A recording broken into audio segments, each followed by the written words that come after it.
Nah, make upnya udah kan ya? Saatnya tinggal ganti baju buat show kali ini. Pakai baju apa ya? Ada sih satu yang istimewa. Kita langsung aja ke wardrobe ya.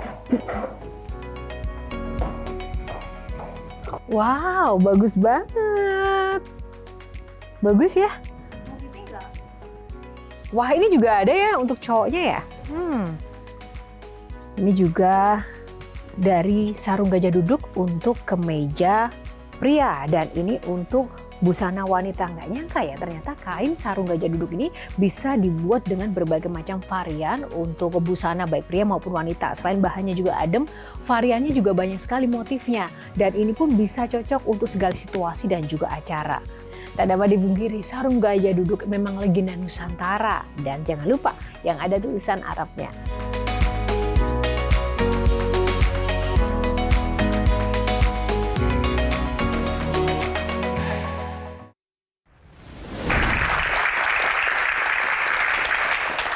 Halo pemirsa, apa kabar Anda semua? Semoga selalu sehat dan semangat dimanapun berada. Jumpa lagi bersama saya Yohana Margareta dalam program unggulan Metro TV Q&A. Karena setiap pertanyaan selalu ada jawaban.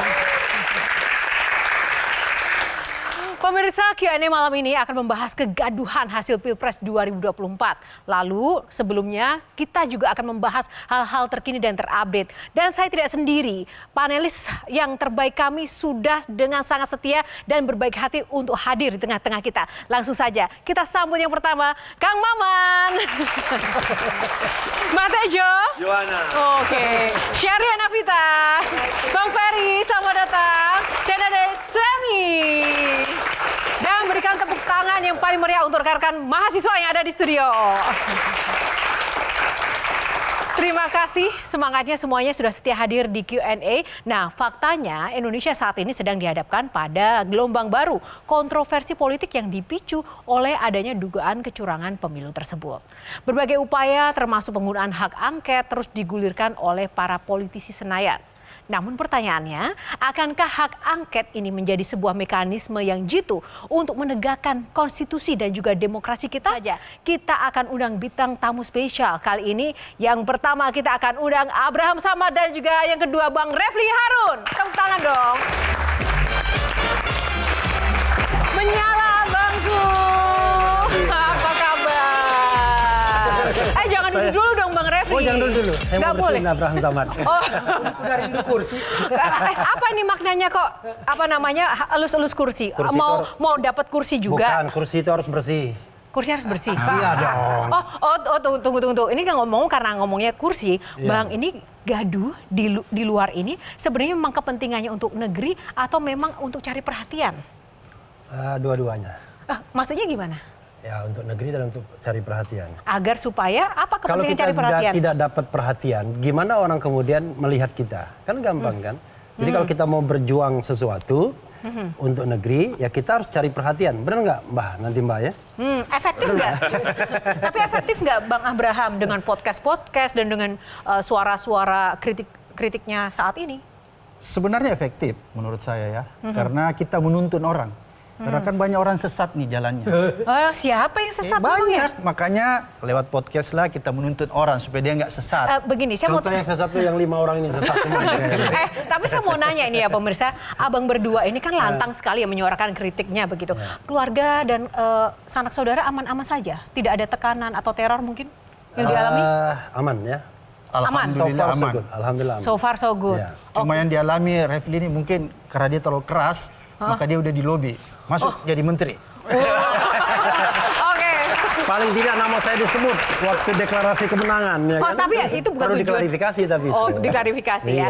Oke, pemirsa sebelum kita akan memulai, saatnya kita akan pemanasan dulu. Tidak hanya dua bintang tamu kita, saya juga pengen dong para panelis ini juga punya solusi apa sih untuk negeri ini. Ayo dong bangkit berdiri, saya pengen tanya langsung nih. Rekan-rekan panelis boleh kita berkumpul di tengah, kita ngeriung di sini ya. Kumpul warga musyawarah bersama. Silakan Bang Refli dan juga Bang Abraham ikut dong. Oh ikut. Nah, yang pertama, Bang Semi, apa solusi untuk negeri? Mundur wir. Anak udah dapat, mantu udah dapat. Masa semuanya mau diborong? Bang Abraham, apa nih solusi untuk negeri? Mundur Wil. Rejim ini harus diberhentikan. Kang Maman, apa nih solusi untuk negeri? Mundur Wir, ini republik, presiden, bukan raja, bukan dinasti. Bang Refli, solusi untuk negeri? Mundur Jok, yang curang diskualifikasi.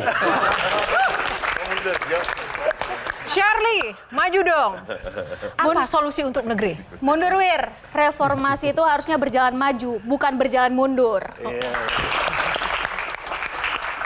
Apa solusi untuk negeri, Bang Ferry? Mundur Wir, angket beras mau lewat. Udah semuanya, Mbak Tejo belum dong. Mbak Tejo, apa nih solusi untuk negeri? Mundur Wir, Gatot Kaca harus jatuh, jangan di atas terus. Baik, terima kasih. Silakan duduk teman-teman panelis dan juga bintang tamu. Silakan. Oke, ya. Pemirsa dan juga rekan-rekan bintang tamu, seperti biasa aturan mainnya ada 9 box. Nanti akan ada pemilihan nomor yang akan dipilih oleh Bang Refli dan juga Bang Abraham. Kita buka dulu. Bang Refli boleh pilih nomor berapa? Nomor 9. Ya, nomor 9. Kenapa pilih nomor 9? Saya ingat SBY. SBY itu sangat mengagungkan nomor 9 karena kelahiran 9 September dia. 1949. Kalau tidak salah 1949. Dan 9 September kelahiran Demokrat. Nah, Demokrat partai yang saya sesalkan hari ini. Oke. Makanya pengagum SBY ya.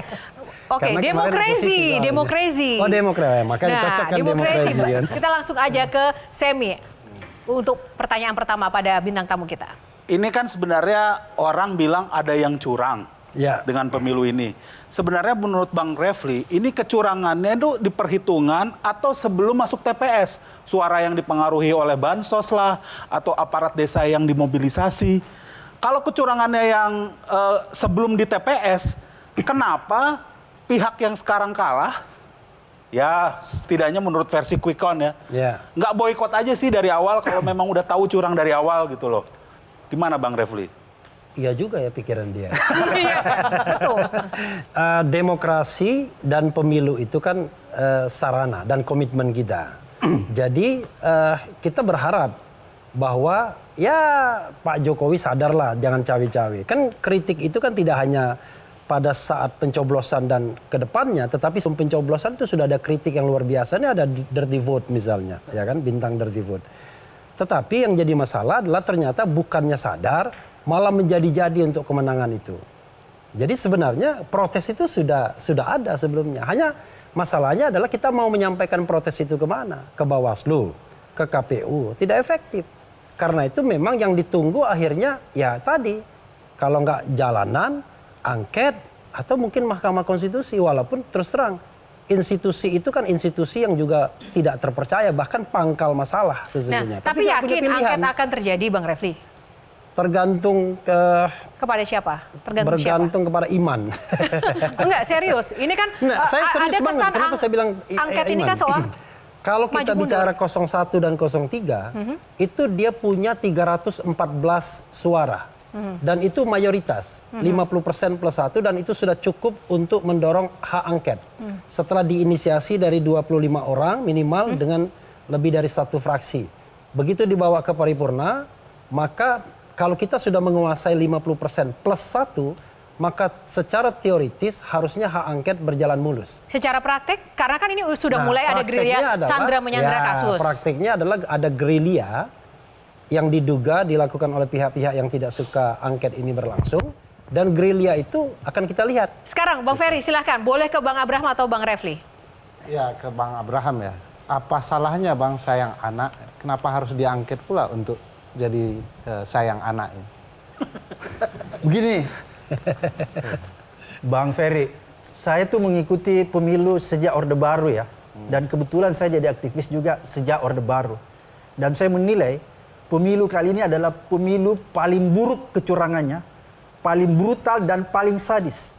Karena itu dipertontonkan secara kasat mata dan tidak perlu menganalisisnya terlalu jelimet. Orang sudah pasti tahu ini curang. Sehingga menurut saya ada 4 front yang harus dilakukan untuk melakukan perlawanan terhadap kecurangan ini. Front pertama lewat MK. Front kedua lewat hak angket. Front ketiga lewat gerakan massa. Dan front keempat lewat media sosial. Nah, perlawanan-perlawanan ini misalnya seperti suara-suara dari Bang Abraham atau Bang Refli, ini benar-benar pure atau memang karena ada kepentingan? Misalnya kayak Bang Refli kan juga dekat sama Pak Jokowi, pernah menduduki beberapa posisi seperti itu. Atau ini sebenarnya hanya ajang balas dendam? Seperti apa Bang Refli dan Bang Abraham sama? Saya minum dulu ya, biar Abraham sama yang menjawab dulu. Bang Abraham dulu. Jadi sebenarnya nggak ada soal balas dendam. Saya dengan Pak Jokowi akrab banget loh. Ya.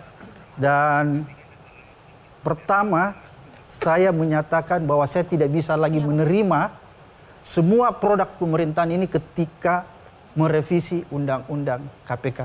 Disitulah saya melihat bahwa pemerintahan ini sama sekali tidak bisa diharapkan lagi. Dan ketika itu juga saya mengambil posisi bahwa saya harus berhadapan dengan pemerintahan ini. Saya harus menjadi orang yang paling terdepan untuk mengkritiknya. Yakin apapun resikonya? Apapun resiko. Kalau misalnya ditawarin jabatan atau mungkin uang? Begini, dari dulu saya sudah menerima risiko yang luar biasa ketika jadi ketua KPK. Saya udah dikriminalisasi. Dulu juga jadi aktivis, saya udah pernah dipenjara. Jadi menurut saya begitu biasa-biasa aja lah. Jadi bagi saya bukan lagi hal sesuatu yang saya takuti. Ya. Kalau ditawari jabatan, mungkin saya nggak ditawari jabatan. Yang ditawari jabatan itu Bung Refli. Oke, baik. Kita lanjutkan ke Bung Refli. Dan saya, kewajiban moral saya tidak boleh ikut dalam gerbong pemimpin yang saya anggap, keras nih ya, pemimpin yang saya anggap mendapatkan kekuasaan dengan cara curang. Oke, bicara... Saya bahkan mengatakan haram hukumnya. Haram. Haram hukumnya. Oke, bicara soal moral dan etika, kita ke Mbak Tejo. Silakan Mbak Tejo. Ngeri nih. Ngeri nih kalau Mbak Tejo. Gini loh, saya kalau ngelihat orang yang speak up kayak Abraham Samad, kayak Refli Harun, saya terus beralih ke masyarakat. Apa mungkin karena masyarakat kita nerimo. Suatu hari di Bali, di resepsionis, ada bule yang protes hanya karena sendok putihannya itu ada air. Ya. Kalau kita di kamar hotel bintang berapa terus masih ada, ya oke lah biasa. Nah, Dilap sendiri. Gitu. iya ya sudahlah jangan Nah, berhadapan dengan masyarakat kayak gini, mungkinkah ada revolusi? Sepertinya kalau kita melihat rakyat kita yang lagi permisif, saya mengistilahkan gitu, Iya, rakyat kita yang lagi betul. permisif dan mengalami orientasi nilai, maka mungkin kita agak khawatir. Tidak terlalu punya harapan bahwa akan bisa terjadi yang namanya reformasi maupun revolusi. Tapi ada satu hal yang perlu diingat, bahwa revolusi dan reformasi itu memerlukan momentum. Momentumnya sekarang ada. Tinggal bagaimana kita mendorongnya sekuat-kuatnya sehingga itu bisa bergulir. Mudah sekali melihat kecurangan ini, tapi Iya. kita susah membuktikan. Enggak, Gampang membuktikan aja. gampang juga. Yang Ya, susah itu adalah hati nurani hakim untuk berani mengatakan ini curang dan Anda saya diskualifikasi. Pihak sana berpendapat bahwa ini kecurangan akan susah dibuktikan. Makanya saya minta klarifikasi. Apakah kecurangan pemilu ini seperti kecantikan? Misalkan kita tahu, kita semua mengaku Yohana cantik. Terima gitu loh. kasih Mbak Mbak. Tejo. Jadi buktikan bahwa dia cantik. Nggak bisa kan? Gitu loh. Mbak, Bisa. Apa Mbak. buktinya? Oke, begini. Bisa nggak saya tanya? Enggak, ini penting. Johanna nggak boleh ngomong. Ini soal apa buktinya? Apa buktinya bahwa dia cantik? Mbak, saya balik. Oke. Ini pertanyaan Mbak, jawab ya. Iya. Yakin nggak kalau istana terlibat dalam orkestrasi kecurangan pemilu? Mbak, yakin apa enggak? Ada keyakinan itu. Nah, ya kan? Yakin nggak kalau istana mengeluarkan bansos untuk kepentingan pemilu? Secara kepatutan, ya. Yakin nggak kalau aparat baik sipil dan militer terlibat dalam pemenangan paslon tertentu? Saya nggak berani ngomong. Yakin apa enggak? Karena saya nggak sesiap Bang Abraham. Nah. Gitu. Oke. Coba bayangkan, kita tidak siap ngomong itu bukan berarti nggak yakin, nggak berani ngomong kan? Bayangkan, kita yakini semua kecurangan. Yakin nggak ada intimidasi? Yakin nggak ada mobilisasi terhadap aparat desa? Semua itu kita yakini. Tapi masalahnya adalah ketika kita presenting ke Hakim MK mengatakan, tolong angka-angkanya dulu lah, kami jangan dibawa pada persoalan-persoalan yang substantif seperti ini. Nah, makanya kita akan dorong Hakim MK untuk berani dengan otot massa ini. Mudah-mudahan gerakan massa itu bisa mengimbangi ketakutan mereka akan intervensi kekuasaan lain. Baik. Oke, tunggu.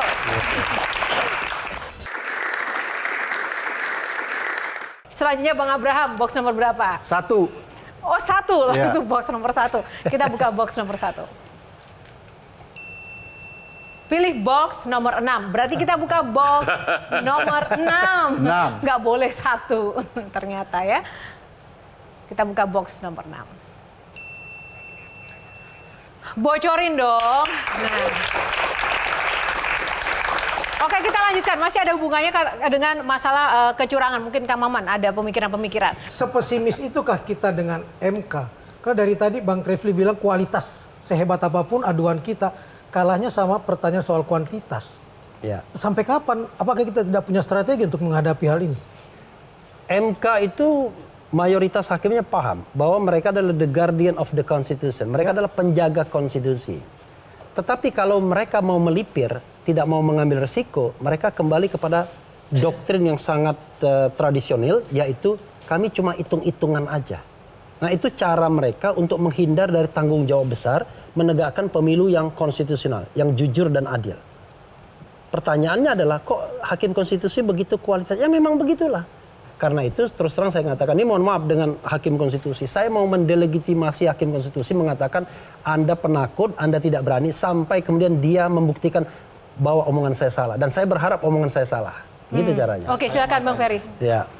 Soal sepak bola sebenarnya. Iya. Nah, Liga Italia. Ya. Ada kasus pengaturan skor. Ya. Nah, apakah dalam kasus pengaturan skor yang dibahas dan dibuktikan skor mana yang paling layak atau prosesnya yang bermasalah?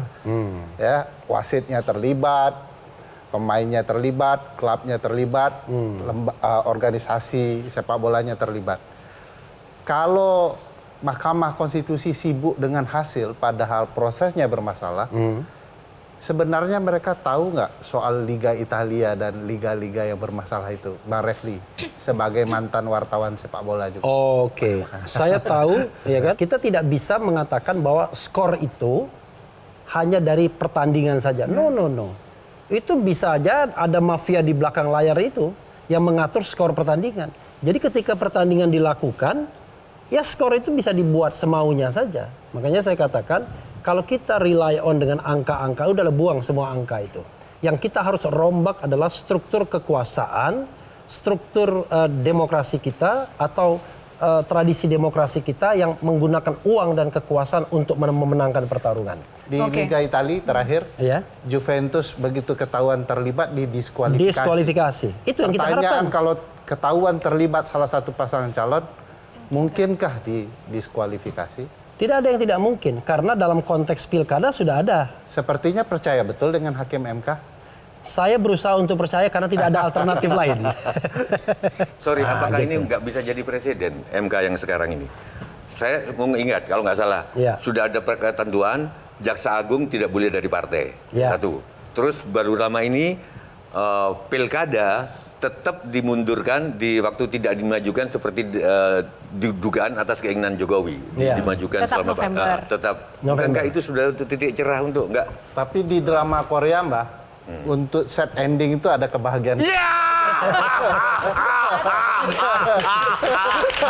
Oke, Charlie silakan. Tapi dengan semua dugaan kecurangan yang sudah dipertontonkan secara masif, brutal, terstruktur ini, sebetulnya awal mulanya ini kenapa, Bang? Apa karena civil society terlalu pasif? Atau karena penguasa? Saya keberatan. Apa karena penguasa? saya keberatan. Sebentar, Bang. Oh, iya, Apa oke. karena penguasa yang merasa wah perlawanan dari legislatif dan rakyat juga nggak terlalu memberikan kotor. impact? Kalau kita lihat, ada dua indikator itu pemilu baru kita boleh katakan pemilu itu berintegritas. Integritas itu pemilu yang jujur. Pertama penyelenggaranya, kemudian prosesnya tadi seperti yang Bung Ferry sampaikan. Dua-duanya ini tidak berintegritas. Jadi bagaimana caranya kita mau katakan pemilunya berintegritas? Contoh misalnya penyelenggaranya. Kan kita tahu dari semua komisioner KPU itu sudah bermasalah proses proses seleksinya. Kemudian belum lagi kita lihat pelanggaran-pelanggaran etik yang dilakukan. Belum lagi pelanggaran-pelanggaran yang dilakukan ketika melakukan verifikasi parpol. Jadi memang penyelenggaraan sudah bermasalah. Kemudian yang kedua, prosesnya. Kalau kita lihat proses menuju kepada pilpres dan pemilu, itu semua sudah bermasalah, tidak berintegritas. Dari hulu hingga hilir, itu semua curang. Nggak ada yang benar. Bang Ferry ini pernah datang ke kantor saya, memperlihatkan peta kecurangan. Disitulah saya paham betul bagaimana kecurangan ini didesain sedemikian rupa, Sehingga seolah-olah nanti apa yang dilakukan itu bukanlah hal yang kita lihat curang. Padahal sebenarnya menurut saya yang terjadi justru kasat mata. Tadinya kan dia mendesain ya Bung Ferry agar supaya kecurangannya itu bisa tidak terlihat secara kasat mata. Tapi ternyata yang terjadi itu kan justru terlihat secara kasat mata. Dan ini menurut saya wajar. Karena dalam teori kejahatan, teori-teori pidana, bahwa tidak ada satupun kejahatan yang dilakukan itu bisa sempurna sedemikian rupa. Seperti yang didesain dari awal. Persoalannya adalah ketika kita bicara kecurangan, kita harus fair ya, bahwa itu bisa saja terjadi juga di 01, 02, ataupun 03 ya. Oke, jadi yang membedakan adalah, ini kan yang disoroti adalah ada cawe-cawe dari kekuasaan itu. Nah, ketika tadi sebegitu masif seperti yang disampaikan Bang Abraham, ya pada akhirnya ujung-ujungnya kan ini tuh rakyat bertanya-tanya, siapa sih yang bisa untuk menggerakkan akar dari masalah, yaitu pucuk kuasa ini gitu. Siapa yang bisa berani? Oke, tadi kalau kita pesimis dengan MK, maka sebenarnya masih ada dua front yang menurut saya yang bisa kita harapkan. Front kedua itu hak angket, karena hak angket juga dia nanti bisa memutuskan bahwa misalnya pemilu itu terjadi kecurangan yang TSM sehingga pemilu itu bisa diulang, kan begitu. Kemudian ketika dia memutuskan bahwa pemilu diulang, dia juga bisa memutuskan bahwa ternyata dari hasil pemilu yang curang itu ada salah satu paslon itu dampak dari kecurangan itu dirasakan oleh paslon tertentu. Jadi dampak kecurangan sehingga paslon tersebut meraih kemenangan. Maka itu diskualifikasi. Kemudian yang ketiga juga mungkin nanti lewat hak angket, karena ini kan hak penyelidikan. Mungkin juga bisa berujung kepada pemaksulan. Oleh karena itu menurut saya kalau kita punya kans kecil di MK, maka dua front ini yang harus kita optimalkan. Hak angket dan gerakan massa. Hak angket menurut saya sebenarnya kalau DPR-nya itu DPR yang berintegritas, maka tidak perlu didorong. Tapi karena DPR-nya ini hampir sebagian besar kita ragukan integritasnya, maka dia perlu dorongan dari gerakan massa. Sehingga dia akan bisa berbuat sesuai dengan yang diinginkan oleh publik. Tapi ketua DPR aja menyatakan bahwa kita harus siap menang dan siap kalah. Itu bagaimana? Wah, begini. Siap menang, siap kalah itu kita bisa terima kalau memang pertandingannya itu fair, maka kita siap kalah. Tapi kalau pertandingannya tidak fair, maka kalau saya tidak siap untuk kalah. Kalau saya kalah dari hasil kecurangan, maka saya akan menolaknya dan melawannya protes. sampai kapanpun juga. Baik, terima kasih.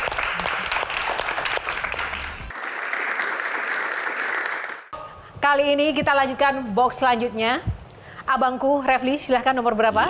Box nomor 3. Etik.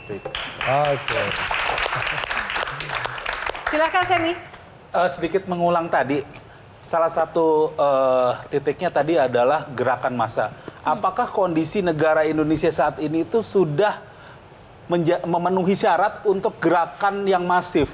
Karena tahun 98 sendiri, tahun 97 baru dilakukan pemilu. Kenapa terjadi tahun 98? Karena di situ tiba-tiba harga melonjak, orang pada di PHK dan sebagainya. Disitulah akhirnya kaum kelas menengah yang tadinya biasa-biasa, yang sekarang itu disebut silent majority, ya kan, merasa terusik hidupnya.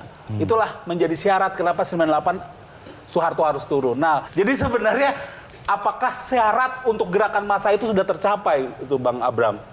Jadi begini, kita selalu menganggap bahwa kondisi saat ini itu belum memenuhi syarat untuk adanya gerakan massa. Begitu ada momentum, ada pemicu, ada trigger, maka disitulah kemudian akan terjadi sebuah pergolakan yang luar biasa. Nah, saya sebenarnya atau kita semua lagi menunggu apa triggernya.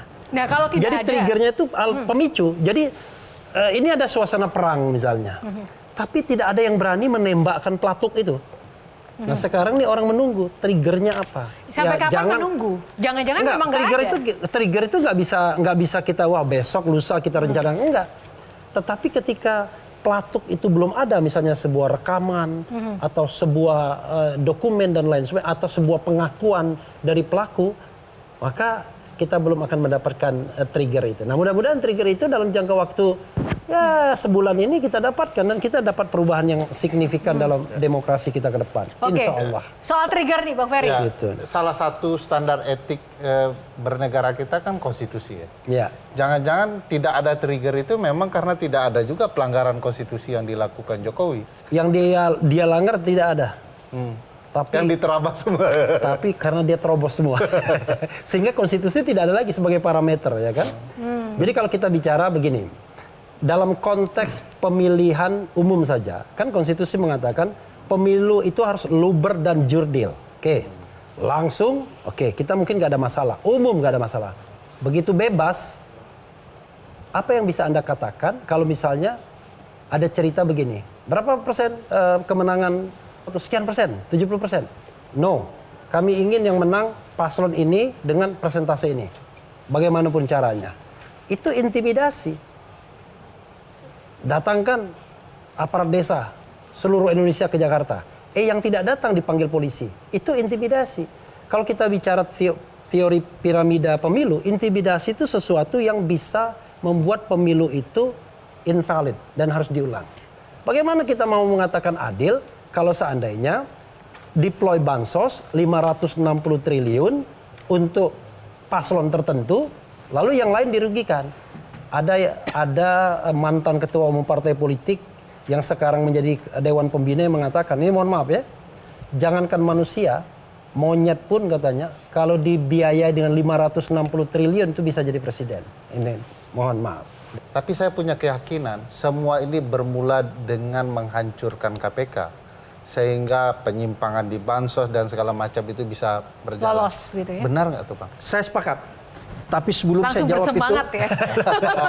saya ingin sedikit menggambarkan begini, bahwa kita tidak punya tradisi ketatanegaraan membawa seorang mantan presiden untuk mempertanggungjawabkan seluruh perilaku politiknya melanggar. Ya kata Mbak Tejo, budaya permisif Ya. itu. Tapi ini penting bagi sebuah proses pembelajaran.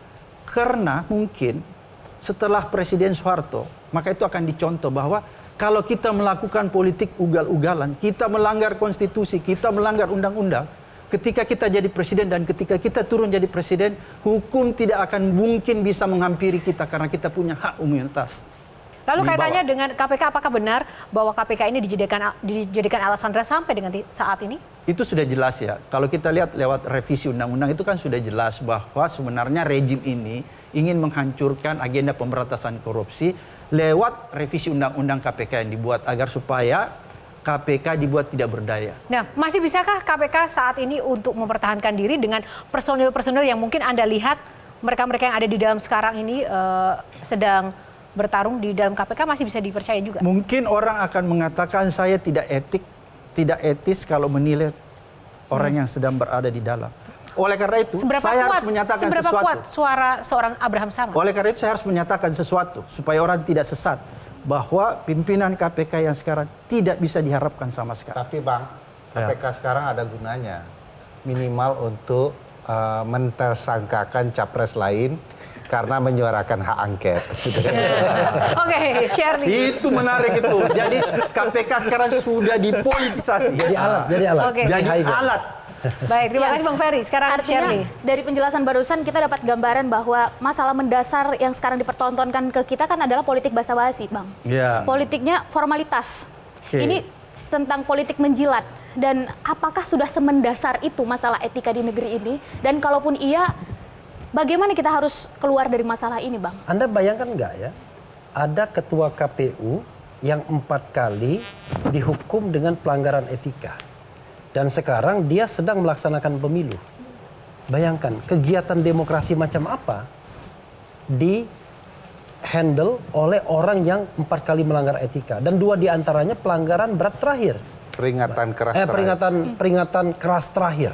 Bayangkan, kalau di Jepang, orang seperti ini udah bunuh diri, jangan-jangan harakiri, iya kan? Saya garis bawain Shirley, Iya. ada muncul banyak penjilat-penjilat.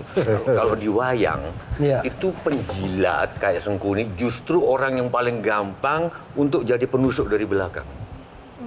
Jadi kalau Bang Refli sama tadi kita nunggu momentum, kalau Bang Refli nunggu waktu ada pengakuan jadi 3 bulan bisa jatuh. Siapa tahu para penjilat ini bisa berbalik jadi penusuk dari belakang. Loh, biasanya orang penjilat itu sangat gampang tuh. Jadi Brutus. Iya, jadi iya. Bagaimana? Mungkin dalam 3 bulan ada Brutus gitu.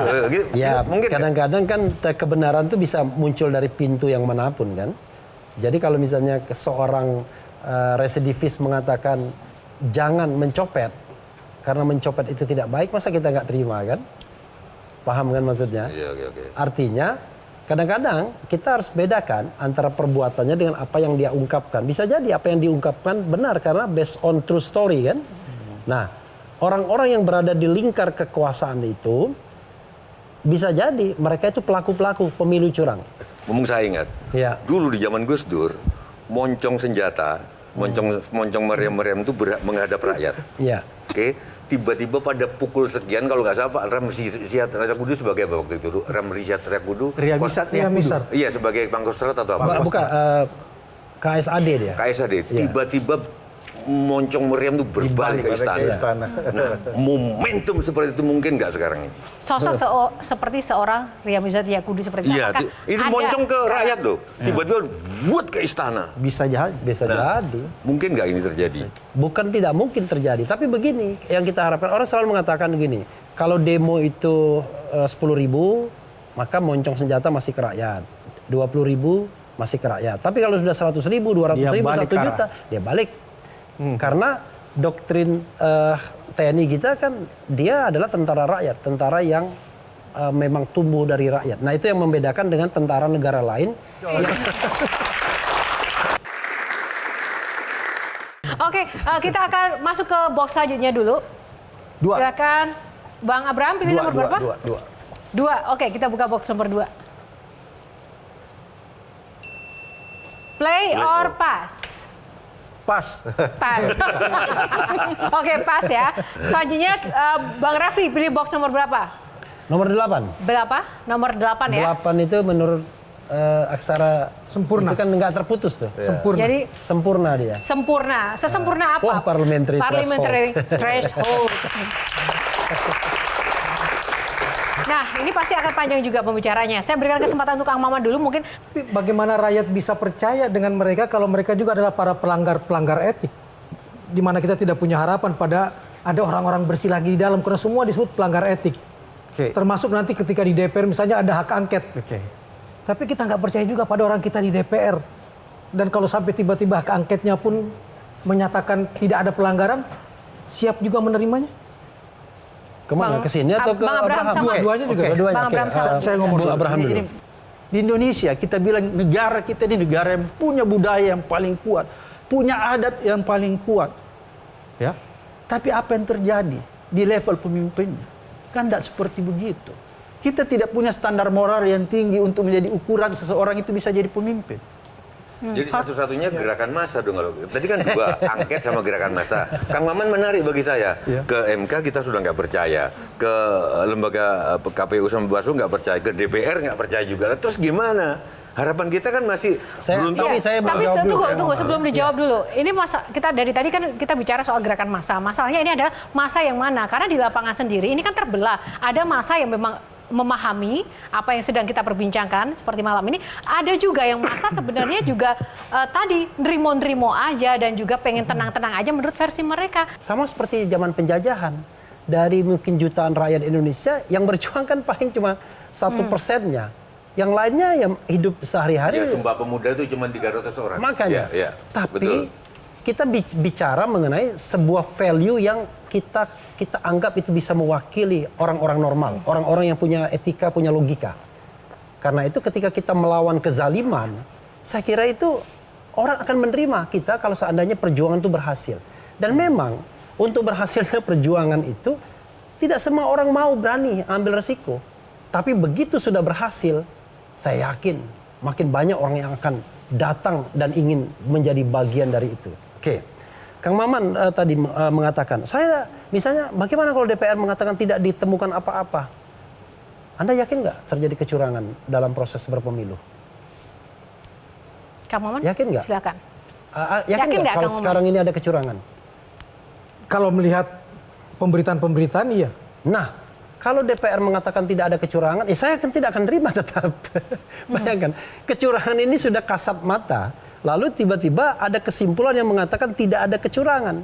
Itu pasti kita tidak akan terima. Persoalannya Bang, ya, sudah mulai dilontarkan tentang semua curang. nah, itu adalah cara. Karena itu kan kita harus buktikan. Misalnya begini, ada orang mengatakan, angket pilpres. Oh jangan pilpres saja yang diangket, Ya, semuanya. pilek juga. Pilek juga. Nah itu sama saja kita mau menangkap ikan di kolam, tiba-tiba kolamnya diubek-ubek begini, akhirnya kita nggak bisa ambil apapun. Kita kan punya yang namanya time frame. Skala prioritas. Skala prioritas dalam 60 hari itu apa yang mau kita ungkap. Oke. Kalau misalnya kita mau ungkap pilek juga, silahkan. Tapi mungkin oleh tim atau kelompok yang berbeda. Ya. Tapi kalau misalnya tim yang sama dikasih pilpres, dikasih pilek, maka saya kira ujungnya justru kolam itu akan butek dan tidak akan ada ikan yang bisa kita tangkap. Bang Reh, Ya. kecurangan itu kan nyata sebenarnya. Ya. Tergantung alat bukti mana yang mau disampaikan. Misalnya soal parliamentary threshold ya. Ya. Ada angka partai tertentu 2,5%, Ya. tiba-tiba dalam hitungan hari Melunjak. menjadi 3,1%. Itu PSI ya maksudnya? Itu tanpa perlu dibuktikan Kan udah dengan berita video ada orang yang melakukan kecurangan. Sudah pasti. Ilmu matematika kan bisa menjawab, ilmu statistika bisa menjawab. Kan ini bisa disampaikan. Tapi kan sekarang eranya matinya ilmu pengetahuan. Dan ini yang menjadi problem tersendiri. Buktinya nyata, tapi ilmunya tidak bergerak, akhirnya orang nerimo-nerimo saja. Bang Refli sama Bang Abraham, ini kan bukan dari parpol, Ya. juga bukan dari institusi pemerintah dan yang punya power seperti itu ya. Saya itu sebenarnya hanya penasaran, apa sih keuntungannya kemudian melakukan aksi-aksi ini, dan bukankah itu juga ada ancaman-ancaman yang harus ditanggung Nah, itu. secara pribadi, Bang Menarik Refli? itu. Kalau itu di zaman Pak Harto, Bang Refli udah nggak hidup. Nah itu masalahnya. Manusia itu kan dibekali oleh 3 hal yang barangkali menonjol. 1 harta, 2 kekuasaan, 3 ilmu pengetahuan. Harta saya tidak punya untuk dikatakan orang bisa bagi-bagi charity dan lain sebagainya. Kekuasaan tidak punya juga saya. Maka yang saya punya adalah ilmu pengetahuan. Saya harus pertanggungjawabkan ilmu pengetahuan yang saya dapatkan dari sekolah-sekolah itu. Dan itu ada pertanggungjawaban akhiratnya. Anda tahu bahwa based on ukuran ilmu pengetahuan Anda itu, ini nggak benar sesungguhnya. Tapi Anda diam saja. Karena Anda takut. Takut miskin, takut tidak menjabat. Dan terakhir, the last, takut mati. Sekarang jadi lebih apa? Bukan, era sekarang ini adalah pemimpin sekarang lahir karena berkah reformasi dan demokrasi. Kalau tidak ada demokrasi dan reformasi, orang seperti Pak Jokowi nggak akan jadi presiden. Yang akan menjadi presiden pasti jenderal TNI, kan begitu. Dia bisa berkompetisi dan menjadi presiden. Karena itu, dia punya kewajiban etik dan moral untuk tidak membuat demokrasi itu jadi regresif.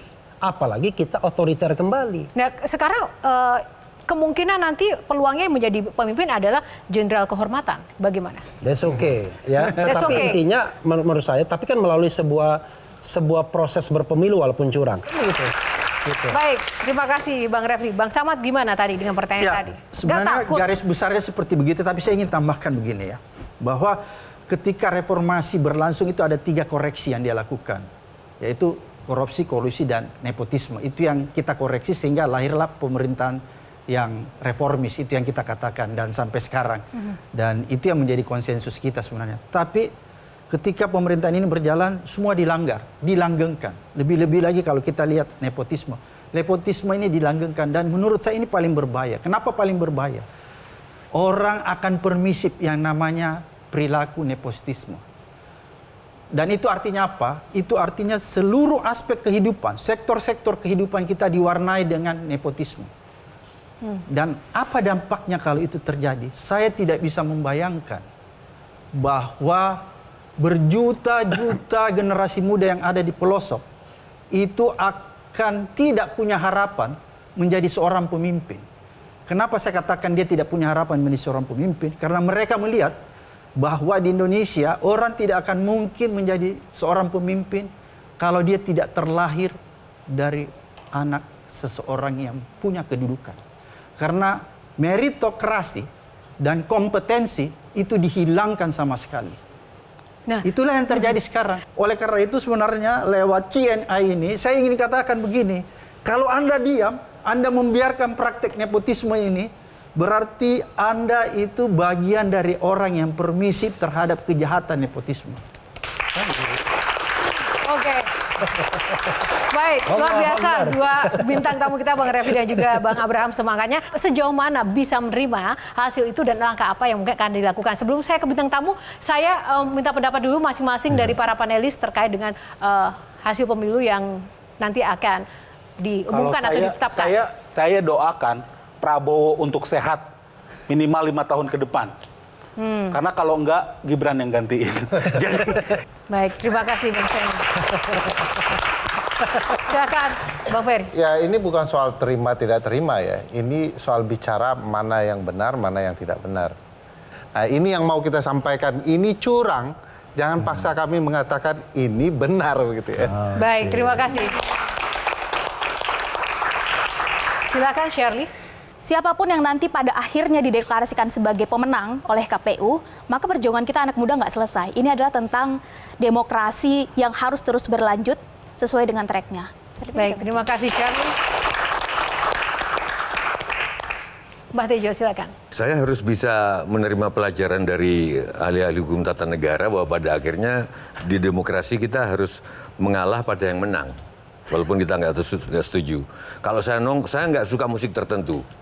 Saya suka musik klasik, suka musik gamelan, suka musik rock, tapi musik yang nggak suka. Tapi kalau saya di terminal, saya di stasiun, saya menerima bahwa itulah yang jadi masa yang menang, gitu loh. Saya oke, nggak apa-apa. Aku berusaha sambil minum kopi sambil mendengarin. Cuman kan mereka nggak dipaksa untuk nyetel metal, nggak dipaksa untuk nyetel dangdut. Mereka keinginannya sendiri. Nah, sementara yang suara banyak kan karena dipaksa. Itu problem itu. Jadi menerima. Aku menerima karena mereka nggak dipaksa untuk nyetel dangdut, nggak dipaksa untuk nyetel metal, nggak dipaksa untuk nyetel reggae. Kalau yang pemilu? Kayaknya muter sendiri radionya. Gitu. Berarti nggak terima. Oke, nggak terima. Kang Maman. Saya sih berharap hak angket terwujud supaya makin terang benderang. Itu yang pertama. Yang kedua, saya rada berbeda dengan Bang Refli. Saya berharap kalau memang kita tidak setuju, keluar dong dari sistem ini. Jangan maki-maki di luar, tapi kakinya tetap sebagai komisaris, sebagai duta besar dan lain sebagainya. Perlawannya terlalu setengah-setengah. Ya, kita nggak bisa berharap pada orang-orang seperti itu. Kira-kira itu. Baik, terima kasih Kang Maman. Baik, Pamungkas ya, Bang Abraham dulu, silakan. Pertama, seperti yang tadi Bang Ferry katakan, pasti kita tidak bisa menerima ya. Tapi yang terpenting menurut saya jadi catatan saya, ada 4 front yang harus kita lakukan, ya, harus kita kapitalisasi dan ini kita integrasikan supaya kita sampai ke tujuan. Front pertama seperti tadi yang dikatakan Refli, MK. Kemudian front kedua adalah angket. Front yang ketiga adalah gerakan massa dan front yang keempat menggunakan media sosial. Karena tanpa kita menggunakan 4 front ini, maka hampir dipastikan kita akan sulit menemukan sebuah harapan yang kita cita-citakan. Oke, baik. Terima kasih Bang Abraham. Kalau Bang Refli, silakan. Iya, bayangkan ya, negeri kita ini kembali menjadi negeri yang otoriter. Negeri yang tidak ada lagi kebebasan setelah kita menikmatinya sejak tahun 98. Kita pernah hidup di era Orde Baru dan kita tahu betul bagaimana era Orde Baru tersebut kita dibungkam. Karena itu ya kita harus melawan. Tentu ketika melawan ada level perlawanan kan.